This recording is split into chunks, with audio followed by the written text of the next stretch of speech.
Okay, so welcome everybody.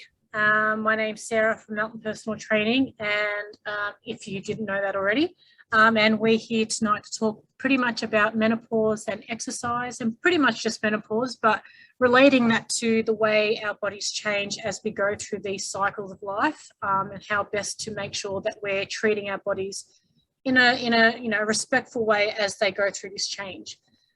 So I've got Michelle Wright here. Michelle is like pretty much a legend in the women's fitness and health and fitness industry. And I had the pleasure of meeting Michelle for the first time a few years back when she had our very first Women's Health and Fitness Summit. I think it was at Footscray University. Oh my from memory. goodness. I think it's where it was. Yeah, that's when I met you the first time. And so I got to meet some amazing ladies that day, or actually that weekend, because it was a 2-day weekend, I think it was, from memory. Michelle is pretty much, she is the founder of Mishfit. Mishfit, excuse me, my little notes here are falling all over the joints. Please call me Mish, Sarah, otherwise Yes, I know, I know, so otherwise I think I'm in trouble. So Mish, no. So Mish, has some amazing qualifications, and to be honest, I actually don't know what they mean. If you'd like to explain those to us, what your qualifications mean, because I do not have a university degree, so I can't explain those. Oh, so I started off life as a teacher. So I have a Bachelor of Education, Diploma of Teacher, but my second career was fitness professional. And now I've come full circle with writing education for fitness professionals and for women. So, yeah. Absolutely. So Michelle, Mish, she founded her own, I think it was your own business a while back. Well, I'm assuming it was a while back because you've been around for as long as I've been in the industry. So that's just over 11 years now. And it was Mishfit, and that was originally for pre and postnatal women. Yeah. And a lot of that. So I looked into doing your course many years ago, but it didn't happen that way. But it's done a full circle, and here we are again now. So for over 12 years, you've been writing, presenting, mentoring fitness professionals and older adults. And you actually write education for not only here in Australia, but New Zealand, and I think you said Malaysia. Was that right? Yeah, yes, and so so lots and lots of things going on. So basically I've asked Michelle who can answer these questions the best. Basically she's the best in the business, so why not go straight to the top? So here she is. Why are we doing this today?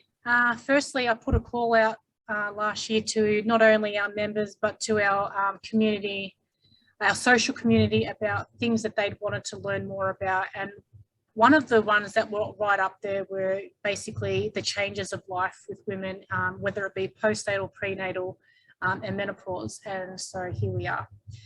So I've been passionate about women's health for as long as I can remember. So this fell straight into like exactly what I wanted to be doing. So here we are. So Mish, I'm going to ask you a few questions. Questions that I get commonly asked. That way it's relatable to everyone. And then soon we will go to everyone else and ask them if they have any questions. In the meantime, if you have any questions you want to add into the chat box, by all means do so, and I can ask them as we're going along as well. So my first question, Mish, is realistically, what is menopause? Well, what is it? It is a really, really good place to start. And first of all, thank you, Sarah. And also thank you to the three Karens and Amber for turning up tonight. You know, it's such a pleasure to have you here, and to all the people who watch this recording afterwards. So thank you. So menopause, I think we know about it as just having this bad rap, right? You know, night sweats and all these terrible things. But what people really don't understand is that menopause itself is a time stamp. It means that you are 1 year free of periods. And it's actually all the stuff that you hear about is perimenopause. You might be surprised to find out that perimenopause can last up to 10 years. So 7 to 10 years. So it's not just, you know, a couple of years and you're through it. It's a long time. And I like to think about it bookending adolescence. And if you think back to going through puberty, you know, you had different changes, like, for example, your body changed right away, or you know, emotionally were changing. And some days you felt like an adult and you got really cross with your parents for not treating you like, you know, an adult. And then other days or other times you still clung to being a child. And so it is this kind of transition time that is exactly like what we had in adolescence. It takes a long time, and it's the bookend to our reproductive time as a woman. And I like to see menopause actually as, I visualize it as a gate. And it's a really beautiful gate, and it's gate going into a forest, because I love the trees. And look, sounding from your evening walks, your sunset walks, that, you know, that sounds like a bit of you too, Karen. So it is a time during this perimenopause time that we can actually think and reflect and plan and put into place how we're going to be when we get through to the other side and close that gate behind us. And I'm here to say it doesn't all have to be doom and gloom. There, you know, I'm sure we're going to talk about lots of the issues around perimenopause, but I want to always keep reframing it as there's also this wonderful opportunity. It might be that, you know, your children finally leave home, you know, you get a bit more freedom back, you know, you get an opportunity to do more. So I surround myself with women who achieve amazing stuff in their 50s, you know, and there's certainly lots of role models around. So in a nutshell, that's what menopause is. And what we're probably talking about tonight is more the perimenopause. Yep. So I guess the other question that I get, well, I don't know if I call it a question, but people will go, how do I know if I'm starting menopause? Like, how do you know? What are the signs to look out for? Well, there are a number of different symptoms, and it's a little bit different for everyone. And it can range from emotional reactions, so feeling like you have brain fog, unable to concentrate. There's also can be depression. Your periods, you might have kind of had the normal periods, or, you know, you're used to your periods all through your life, and then you go back to flooding, and, you know, your periods can get really heavy as well. You can lose your periods for a certain, you know, 1 or 2 months. So, you know, that is a change as well. And of course, you know, let's also mention that the hormones affect our hair growth. So, you know, hairs that should be here now kind of turn up around here. And of course, a really common one is menopausal weight gain. Yes, which leads into my next question, because I have clients who are finding they're getting weight gain with menopause. And some have even said that when they've spoken to their doctor or their GP about it, that the GPs have said that it's actually not from menopause at all. So I'm assuming from what you've just said, that's not right. Yeah, well, we have to always remember that when it comes to women's health, unless it is a specialist, a general practitioner, which is a GP, they will be predominantly making assumptions on research that is based on men's bodies. So absolutely weight gain is, and tell me, there are very few women who don't find this a struggle. You know, they, even for those women who have been blessed with, the ones, they have a baby and 5 minutes later they're back in their skinny jeans, which is all about genes. And yet, their body changes during menopause. And let's be really honest about it, that weight goes straight around the middle.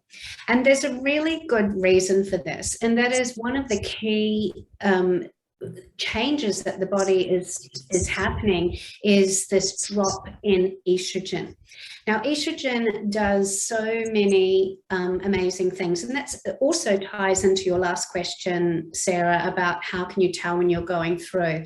So one of the properties of estrogen is that it is an anti-inflammatory. So it means that you don't feel pain as much. And I don't know if you can remember, I remember, this is like one day I never had it, the next day I had it, and that is getting out of bed.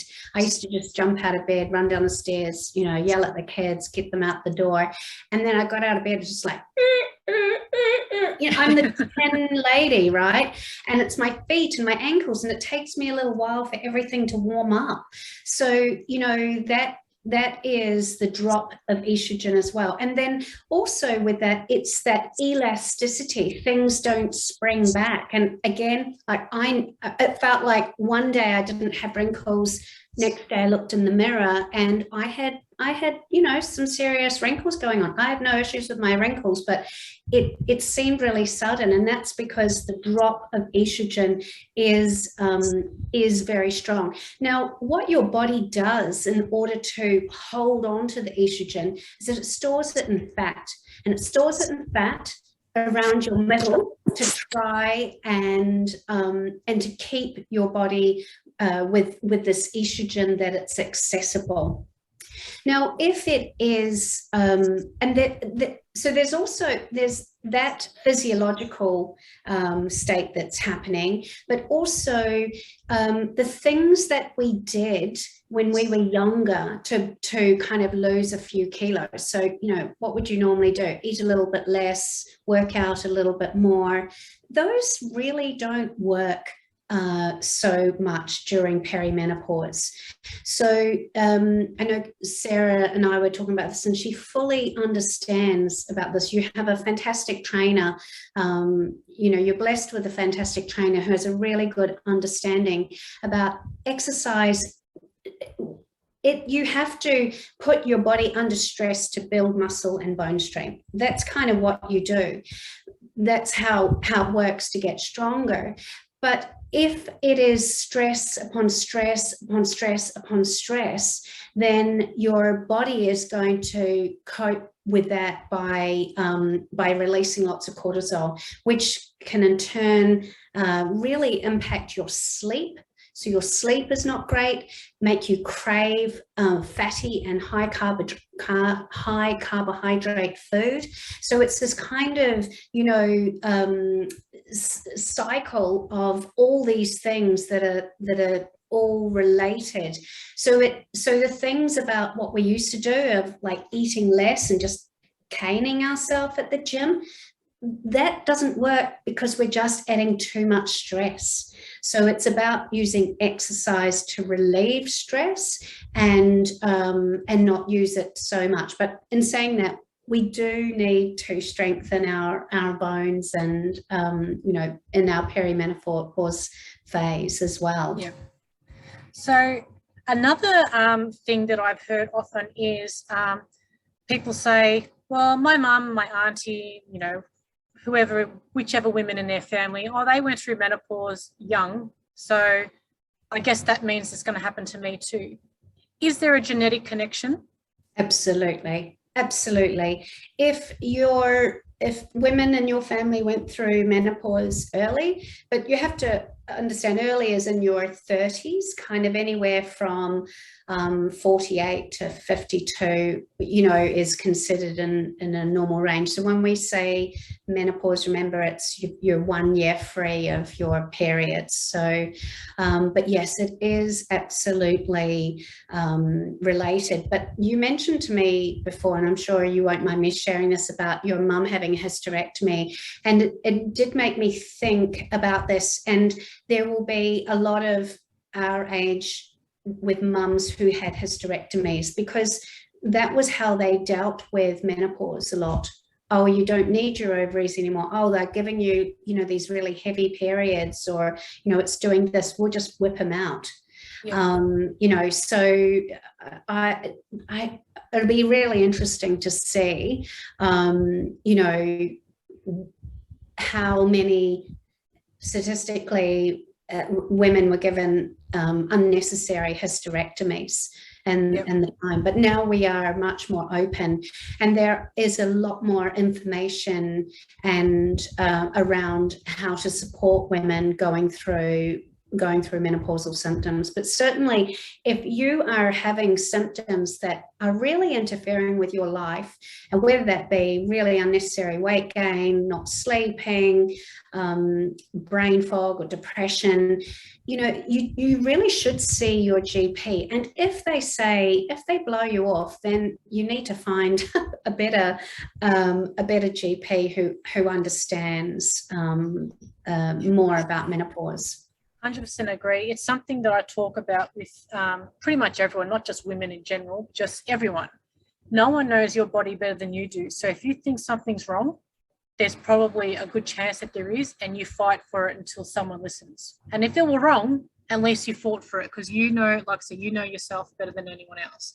So we touched on a little bit about the estrogen already. So that was one of the questions. So you sort of talked about how that the estrogen actually stores in fat, and I didn't know that, so that makes sense. I'm just going to blame the estrogen now. I'm just going to give up now and just go, yep, it's just the estrogen. All good. I don't have to work so hard anymore. No, I'm not. And I guess another, I don't know, again, not question, but things that I hear often are, is high intensity interval training the best way that I can lose weight for menopause? So what are your thoughts on this?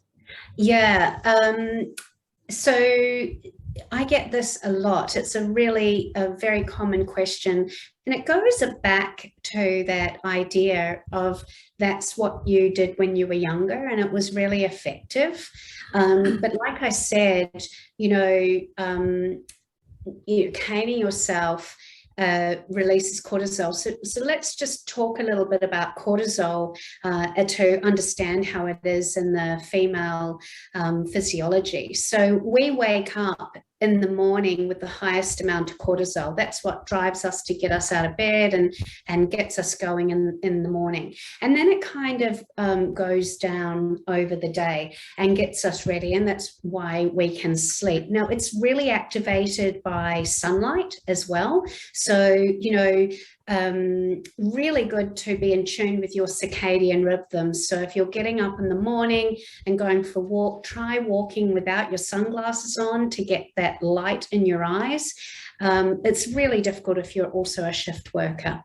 Now, if you are, and that is also the best time, your cortisol is naturally high, that you go hard. So, remember with the drop of estrogen, one of the significant influences that it has is the drop, and it's really significant. Like, it's your bone strength. So your bone strength is high during your reproductive years, and then on the graph it literally drops like crazy. So it is really important, and also for our cardiovascular health. I mean, so many, the woman who died at 52 from a heart attack is the biggest killer for women, way more than breast cancer. So exercising our heart, pushing heavy weights are really, really important, but doing them at the beginning of the day when your cortisol is naturally high makes a lot of sense. Now, if you are, it's all ideal, right? So you can only go to the gym or go and work out in the evening, then have a little check in with yourself. If you have, had to race around, do everything at home, because let's face it, we often carry the mother load at home.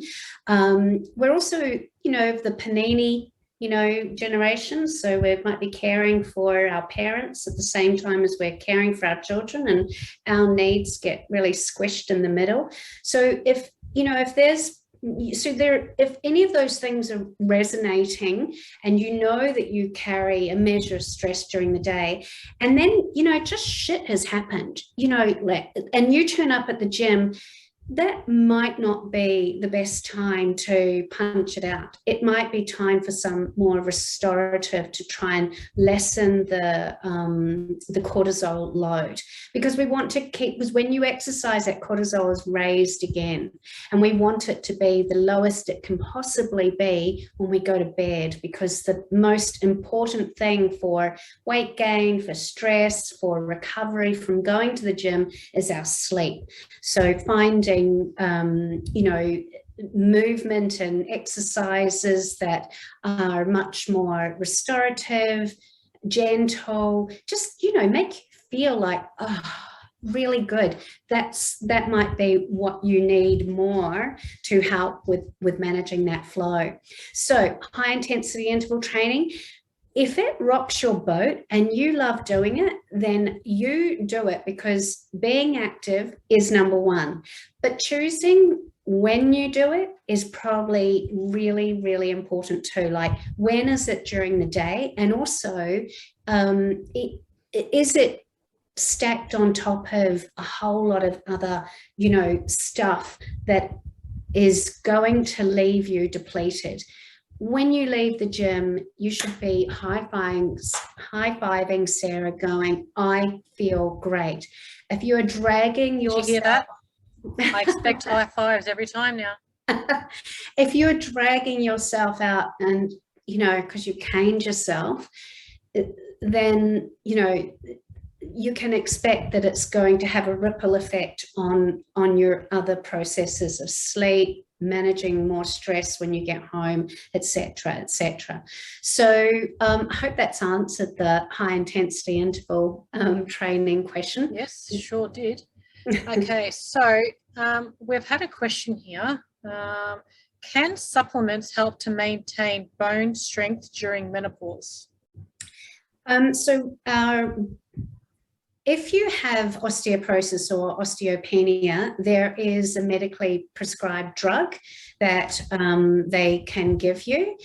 However, you know, our which is calcium based, but basically our bones absorb all their calcium, you know, I think it's by our early 20s. The most effective way to maintain our bone and muscle strength is by resistance training. So that could be in the pool, you know, so you've got the water resistance, as well as lifting heavy weights, or even what is really good is some, you know, high impact as well. So that jumping is really good for bone strengthening.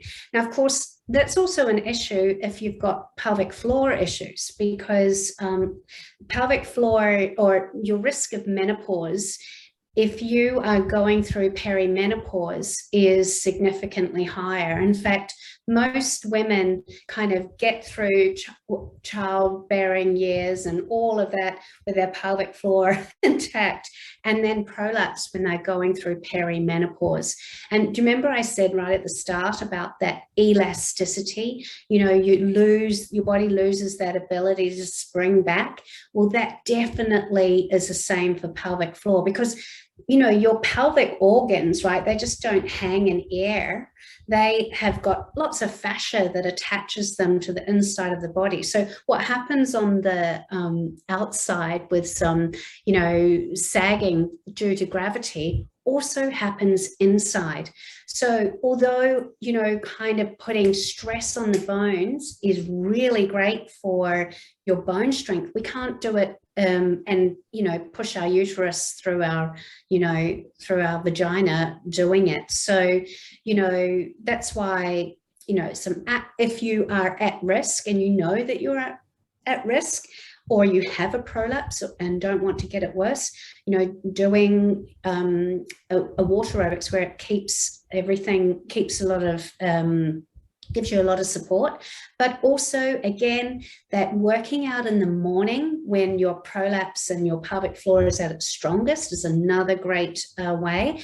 And then another option that you can do is you know, have some support. So sit on a ball to do your weight training, or in bridge position. So, you know, bridge is when you're lying on your back and your pelvis is pushed up to the sky with your knees bent. You can do all your really heavy weightlifting, but gravity is helping you, right? It's really hard to push against your prolapse going up against gravity. So, you know, yes, we absolutely need to maintain bone strength. And the best way to do that is by resistance training. But not to do it at the expense of, you know, losing your pelvic organs. Yep. So, Mish, I know that you've been working on something pretty amazing this past, well, I think you took COVID under your wing and were like, well, screw you, I'm going to do something amazing with this time. Tell us a little bit about what you've been working on. Sure. And yeah, let's hear all about it. So I write online courses for a living, and all my courses are for fitness professionals to help educate them on working with women. So kind of all the stuff that I'm talking about tonight. And the reason I do that, I just have to tell you a little story, is that, or maybe it's not a story, it's probably you'll understand why it is the way it is that it's not because our fitness professionals like Sarah, I have yet to find a fitness professional who does not care about their clients or is in it because they just want to make a difference for people's lives. But the reality is that the certificate 3 and 4 in fitness is based on research, and that research is based on young, fit men. And that is why all the things that you kind of, if you go to someone else other than Sarah, because I know that she's really passionate, she's spent time and effort and energy upskilling herself so that she can train you where you're at, you know, but that kind of helps people to understand why they go to the gym and what their fitness professional is telling them isn't making, you know, doesn't fit for them. So I've been really fascinated by this. And as Sarah said, I ran my own business, and I used to teach the kind of the foundations of what women need to know in order to hear their exercise and then translate it to what they needed to do for their own bodies. Now, this could be because their bodies change through pregnancy or postnatal, or pregnancy, postnatal, but also through perimenopause and menopause and postmenopause. And also when you're menstruating. So if you're still getting your periods, you know, how to exercise with an alignment with the hormonal changes within the monthly cycle. So I have been teaching these lessons to women, loads, and to fitness professionals, even more. But I had this, you know, what I was finding is that the conversations that fitness professionals who would do my courses, it wasn't really changing their practice so much. And there's a couple of reasons for it. Not all fitness professionals feel comfortable about talking about periods or asking someone if they're perimenopause or if their pelvic floor is okay. Or when a new person comes on board, it's really hard to fit in everything that they need to know in order to navigate exercise, you know, unique to them. So I created a course for women, and it's called Evolution, and I call it the revolution in women's wellness. And I see it as the missing education that really should be, you know, taught to everybody, every woman, but it's not, basically.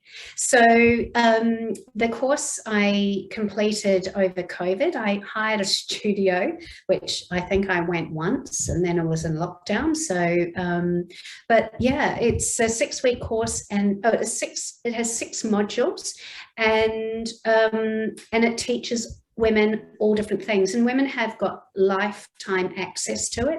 And it's the kind of thing that, so they're really short information videos. I mean, I've taught this stuff so many times, so I've learned what resonates in terms of teaching it. Yeah, so it's the stuff that you'll go, oh my goodness, why doesn't everybody know this stuff? So Sarah's going to be coming on board as an evolution partner. That means that she will have the ability to, to share a link with you that gives you access to the course. And I have an opening special, so it's available for the next couple of weeks for $395. So, and it will really revolutionize your training and your ability to understand how to make the most of exercise or navigate exercise depending on where you are in your age and stage of life. Yeah. And, I was having a conversation just the other day, and I think it was with you, Kaz Davis. Jeez, too many Karens. With Karen Davis, we were actually saying that no one really talks about this stuff. Like, why do we not know it? Because we're just, I guess, like even now, like for me, I was thinking about it after Karen Waterman mentioned it, and I was thinking about it. I was like, to be perfectly honest, I don't remember Mum ever talking about her going through menopause. I don't recall any of my aunties or any other female adult in my life talking about menopause. I don't really hear anyone talking about it. Why are we not talking about it? Because we all talk about our periods and stuff with our friends when we're younger. It's almost like people are, I don't know if women, listen, again, I haven't been there, so I don't know yet, but it's almost like they're scared of going through menopause because it makes them old, or it makes them, I don't know, because it's like they're ashamed of it almost in a sense. And when we're getting our period, we're almost excited because we're turning into a woman. But when we're getting menopause age, it's like we think of it in the opposite way. And then no one really. That, though. What was that? Oh, well, I think we can reframe that, but you're right. It is, I would have people get in contact with me at least once a day saying, I just exactly what you said, Sarah, when you got in contact, is I want to know more. Where is this information? And yeah, that information I've been collating and collecting and putting together, so it's all in one place. Yeah, that's just what we need. So I'm glad that you've done that, because it makes me excited. We have another question here. What about premature menopause or hysterectomy? Should we do anything different? So if you have a hysterectomy or premature menopause, all the same things apply. It will all depend on whether you're given some replacement hormones. So hormone replacement therapy is it's had a bad rap in the past and it's kind of a long story, and I won't go into it now, but it was misreported to being linked to breast cancer. Now, there are some people who shouldn't go on any hormone replacement, and it's not up to me to say whether that's you or not. You need to go to a specialist to go and see. But hormone replacement therapy can really help with those changes. But yeah. So premature menopause, either going through it naturally or being induced by having a hysterectomy, it still will influence bone density and all of those things. So yeah. So if they were not, okay, we're just reading. So she had no hormone replacement therapy. It was due to prior breast cancer diagnosis. Right. Yeah. So there are some times when it's not, but the hormone replacement therapy has really changed over the the last 20 years, 10 or 20 years. So yeah, it is about making sure you have really good bone density. There are other ways in which you can get estrogen, and one of them is through what's called photoestrogens. So the most purest form of it is flaxseed. So flaxseed are those little dark seeds. Now, you have to mill it though, because if you have the seed whole, it's great for you, but it's fiber. It goes straight through you. You'll see it kind of looking pretty much the same way when it comes out the other end. But milling it, so making it into a flour, 2 tablespoons a day is can really, it's a plant mimicking estrogen. So a way in which you can have it is by adding a couple of tablespoons to your smoothie, and there is no because it's a photoestrogen, it's a plant replicating estrogen. It's I haven't seen any research that has said that it is not good if you've had breast cancer. In fact, the research I've seen is even if you are estrogen dominant, having it helps metabolize your estrogen too. So, but it works. It's a daily thing. So it's not just like you have to have it, and then you forget about it. So it has to be, so you get a small dose of it every day to help. And it can also help so that, so estrogen is the removal of estrogen is the thing that affects most, is the cause of most of the issues, is what I'm trying to say, and another one which we haven't touched on, and that's dry vagina. So it can really take away that natural lubricant, when having sex, as sex can be painful. So definitely, having some lube to help with that is really important as well. So nothing off the table, ladies, when you get me. I am not afraid to talk about any of this stuff. Are there any other questions that you might have for me?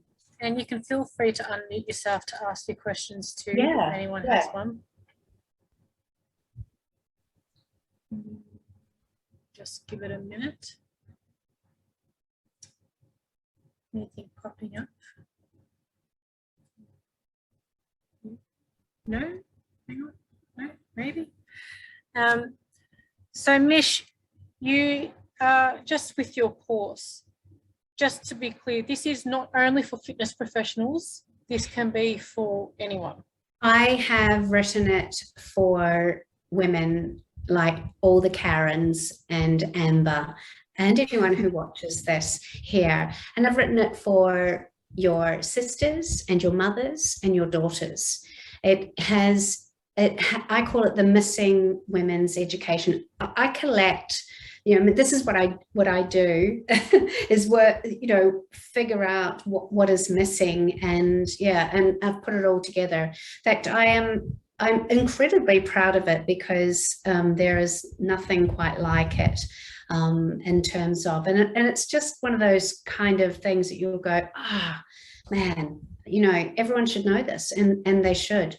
So yes, there's 6 modules, all covering a different topic, and most of them are filled with very short videos, and there's notes and other parts to it as well. And I know that Sarah's going to be doing it, so I've aimed it for women, but my goal is that fitness professionals will do it alongside you, so that when you learn, you can go and see Sarah and say, hey, how do I make this work? Or, I've learned this. What do you think about that? So it's designed also to really just start a movement to really, claim back some of the stuff that we should know. Like I said, menopause is just, is so shrouded with doom and gloom, and also, you know, like you said, Sarah, like shame and embarrassment, when, you know, it's our time to kick ass, you know. So we need to push back and reclaim our own power, and this course is all about that. Oh, sounds amazing. I'm really looking forward to taking it on board. As you know, I pretty much do every women's health course that there's available, so I'm really excited about doing this one. And I put off studying anything in the last couple of years just because I haven't got the mental strength for it. But to be honest, I'm just like, nothing's going to stop me from doing this one. So I really do appreciate your time tonight, Mish. I nearly was going to call you Michelle again. It's just so. We really do appreciate your time, knowing that there are people out there or who are in our corner to really educate and, you know, ensure that women go through this time of their life with the knowledge that they deserve to have. That's been lacking for, you know, as many years as not that I can remember, because, you know, I'm still quite young in a sense, but knowing that I'm going to be able to go through my menopause stages, knowing the information, I think that's going to be a really big thing for all women moving forward. So yeah, really appreciate your time. I'll just do a last call. Does anyone have any questions before we pack up here? No. No questions. I just wanted to say thanks. That was really informative. Oh, good. Yeah. I'm glad you enjoyed it. Thank you, Mish. You're so welcome, Karen. Now I will let you all go. I mean, I'm assuming Karen's getting ready for bed because they're going to see me at 6 a.m. tomorrow. Great. That was going to be a question. That was going to be a question, Sarah. That's all good. I'll write your questions down. If you think of any questions from now till tomorrow, ask. And if I need to, I can always pass them on to Mish and get those answers to you. Anyone who's watching after the fact, if you have any questions, please don't hesitate to drop us those questions and we'll do our best to get them answered for you too. So I hope everyone has a really lovely night. Mish, again, thank you so much for your time, and I will be in touch with you all afterwards and see how we can get this going and start talking about menopause and all things in between. Have a great night. Thank you. Thanks, Sarah. Thanks, Mish. Bye. Thank you, Karen. Bye.